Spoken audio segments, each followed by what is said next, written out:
বঙ্গবন্ধু কিংবা তাজউদ্দিন আহমেদকে যদি আপনি মুক্তিযোদ্ধা না বলেন তারা কি খাটো হয়?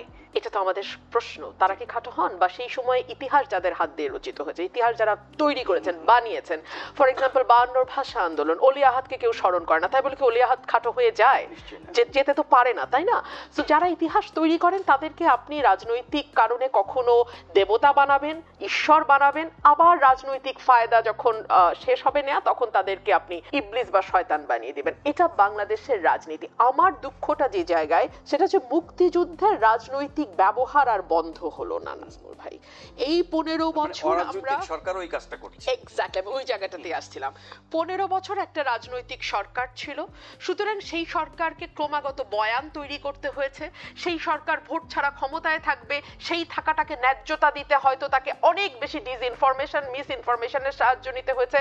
কোনো একটা হিস্টোরিক্যাল ইভেন্টকে, যা ঘটেছে সেটার সঙ্গে যা ঘটে নাই সেটাকেও যুক্ত করতে হয়েছে। মুক্তিযোদ্ধার তালিকাতে নিজের দলের নেতা কর্মীদের নাম বাড়াতে গিয়ে ভুয়া তালিকা তৈরি করতে হয়েছে। সো 15 বছর ধরে মুক্তিযুদ্ধের এই অপব্যবহার, মুক্তিযুদ্ধকে নিয়ে নোংরা পলিটিক্যাল খেলা আমরা দেখেছি।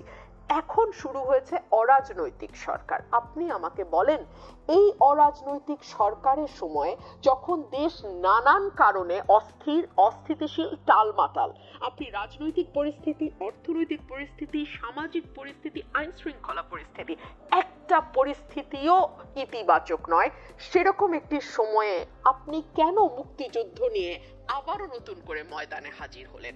একটা জায়গায় নাজমুল ভাই, একটা জায়গায় আমি দেখলাম না এই সরকার সত্যি সত্যি সহি নিয়তে কোনো কিছু সংস্কার করেছে। ধরুন, রাজনৈতিক সরকার যারা ছিল অতীতে, তাদের বিরুদ্ধে অনেক অভিযোগ আছে, তারা তাদের দলীয় নেতা কর্মীদের সুবিধা দেওয়ার জন্য মুক্তিযুদ্ধের তালিকায় তাদের নাম অন্তর্ভুক্ত করেছে।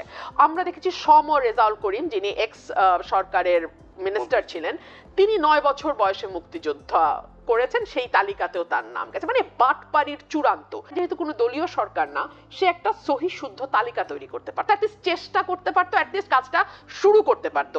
যেহেতু কোনো দলের সাথে এই সরকারের কোনো অ্যালাইনমেন্ট নাই, কোনো দলের প্রতি তার কোনো কমিটমেন্ট নাই, কোনো দলের তার কাছে কোনো অযৌক্তিক অন্যায্য দাবি নাই, এবং তিনি কোনো অন্যায্য দাবি শুনতে বাধ্যও নন, সুতরাং তার কাছ থেকে একটা সহি তালিকার অ্যাটলিস্ট সূচনাটা আমরা দেখতে, আপনি কি কোনো আশা করেছেন?